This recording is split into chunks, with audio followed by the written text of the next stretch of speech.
ଚାଲନ୍ତୁ ଆଜି ଆମେମାନେ ମୟୂର ଚାଲ ଆସନ କରି ଦେଖିବା।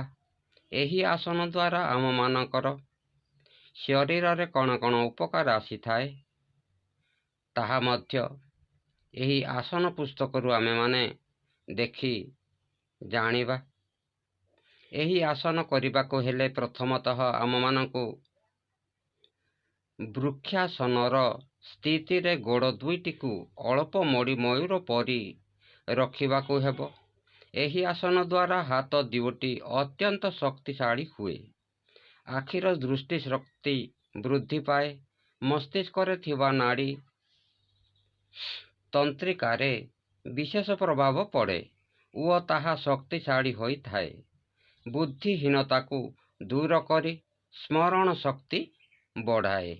ଇତି ଓମ୍।